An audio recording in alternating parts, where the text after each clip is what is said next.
A gente chama agora para entrevistar aqui no nosso Bastidores CNN o José Benevides.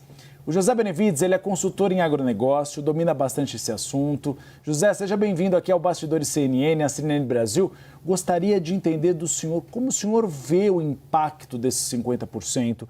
Acredita que é muito prejudicial ao agronegócio e como o setor pode tentar se blindar diante desse cenário? Boa tarde, Uribe. Boa tarde, Tainá, todos os telespectadores da CNN Brasil. É claro que o impacto, né, desse tarifaço é importante, será importante caso venha a ocorrer, porque diminui fortemente a competitividade do agronegócio brasileiro em todo o mundo. Hoje a gente sabe da importância, né, do agro como exportador e, como já foi dito aí na reportagem anterior, principalmente algumas commodities agrícolas, né, como que café, suco de laranja, carne bovina, onde temos uma participação relevante dentro do contexto global. Então, sem dúvida alguma, caso esse tarifaço seja mantido, vai ter um impacto muito grande, e aí eu diria, não só para os produtores, mas para os consumidores e para a economia brasileira em geral. Mas eu tenho esperança e expectativa que esse quadro será revertido, viu, Uribe? José, tudo bem? A Tainá falando contigo agora. A FGV tem uma estimativa interessante, né, de que a imposição dessa tarifa de 50% pelo Trump pode provocar queda de até 75% nas exportações de alimentos para o mercado norte-americano. Queria saber se você também está em linha com o que traz a FGV. E o impacto direto atingindo o agronegócio responsável por cerca de mais de 12 bi dos embarques ao país em 2024. Para além disso, a gente está vendo a mobilização no Ministério da Agricultura, a frente também parlamentar do agro está envolvida nas tratativas hoje com o vice-presidente, que é o coordenador desse comitê gestor que será criado. Nesse momento em que a gente tem a ameaça, uma previsão, é o momento já de fechar negócio com outros comércios ou é para deixar tudo ali avaliado, já estudado, mapeamento sendo feito, como a gente já trouxe aqui na reportagem anterior, para que caso Trump decida mesmo implementar essa medida no dia 1º de agosto, os outros mercados sejam acionados. Eu queria entender um pouco de como que o agro se comporta agora, em que ainda não há de fato a tarifa sendo implementada. Eu não tenho dúvidas de que, como a primeira informação, né, que você nos disse aí, o prejuízo seria inimaginável, né, o prejuízo para o Brasil.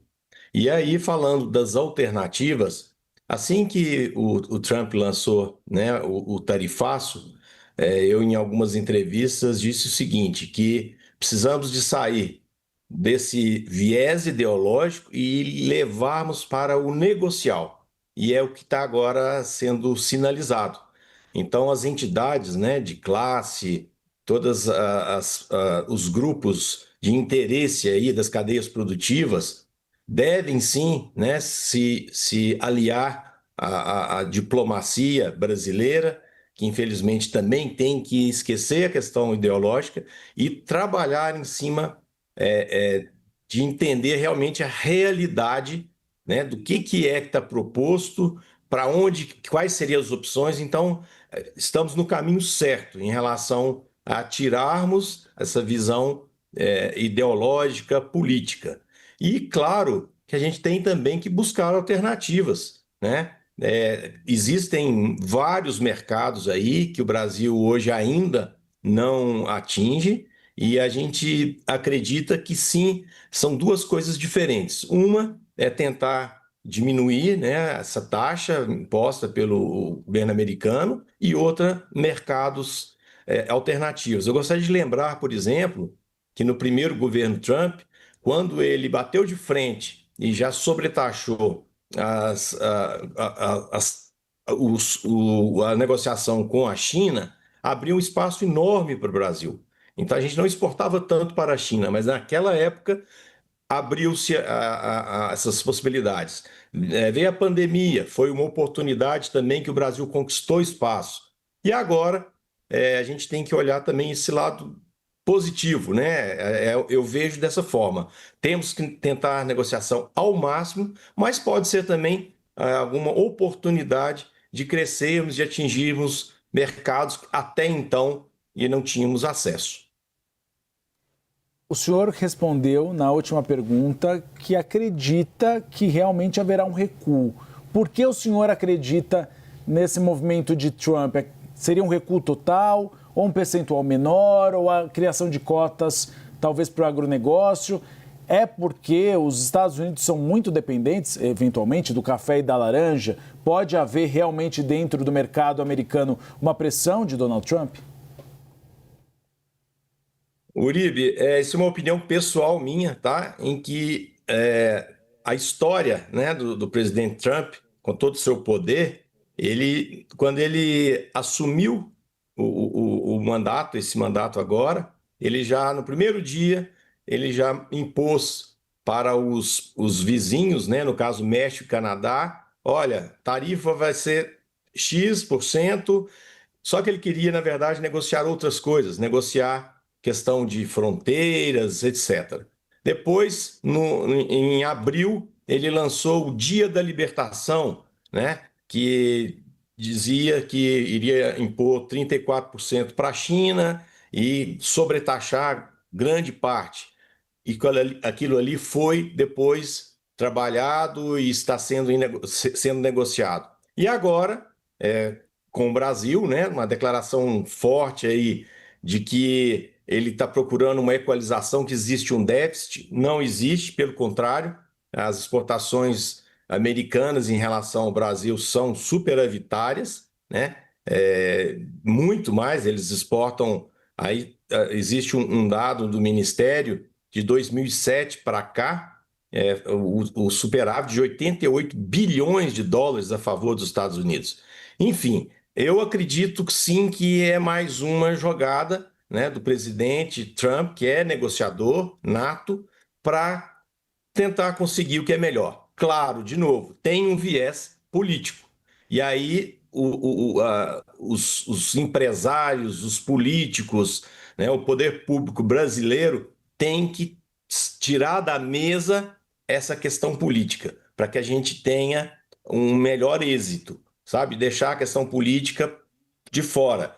Então, é envolver as entidades ligadas às principais cadeias produtivas, como já foi dito, né? Para tentarmos. Eu acredito sim que a gente consegue, se não reverter, pelo menos diminuir essa taxação de 50%, que não é boa para ninguém. Inclusive, vai afetar também lá o consumidor americano que toma suco, por exemplo. Ele vai pagar um suco mais caro. A carne bovina, hoje os Estados Unidos é um grande importador do Brasil. Então, assim, o reflexo não é só para nós brasileiros, não é só para a economia brasileira, mas também terá reflexo também para os produtores americanos e o consumidor americano. É complicado, né, essa questão do viés político que você aponta para a gente, José, porque o próprio Trump que fez essa mistura quando decidiu falar da taxação, trouxe críticas ao judiciário brasileiro, à condução do processo contra o ex-presidente Jair Bolsonaro, a regulamentação das Big Techs, mas entendo, é não morder essa isca, né? Deixar essa resposta ali para o presidente Lula, para o discurso político, mas não trazer para a mesa de negociação. Até por isso a gente está vendo quem está encabeçando as negociações é o vice-presidente e ministro do Comércio e a diplomacia, né? Portanto, Lula atendendo esse chamado por cautela neste momento. Até aqui. Tem uma informação que vem da Apex, José, queria repercutir contigo. O Jorge Viana disse isso para a gente aqui em ON, mesmo numa entrevista, de que uma das possibilidades é ganhar tempo, é pedir ao governo americano um prazo de 90 dias para que as negociações possam ser ali melhor avaliadas, né, para que a negociação ela saia mais maturada mesmo entre os dois países nesse prazo. É algo previsto também pelo setor? Ganhar tempo nas negociações é benéfico, melhor dizendo, na sua avaliação, José?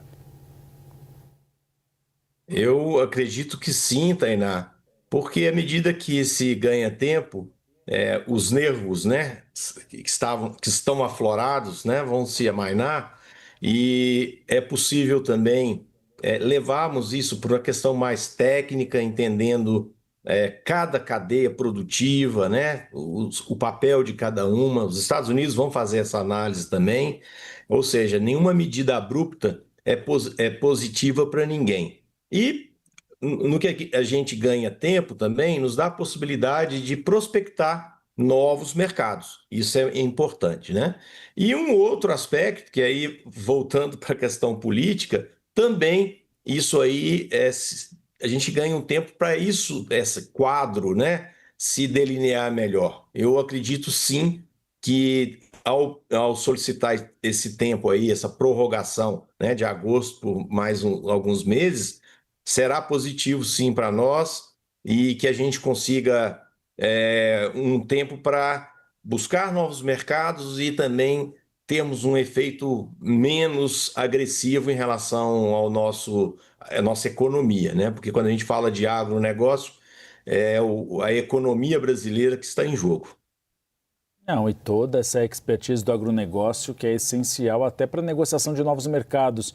Foi o que o José Benevides trouxe. Nas últimas intempéries, o Brasil acabou se dando bem, negociando com outros países e abrindo o mercado do agronegócio mais ainda. A gente conversou com o José Benevides, ele é consultor em agronegócio. José, muito obrigado pela presença no Bastidores CNN, espaço sempre aberto para o senhor aqui na CNN Brasil.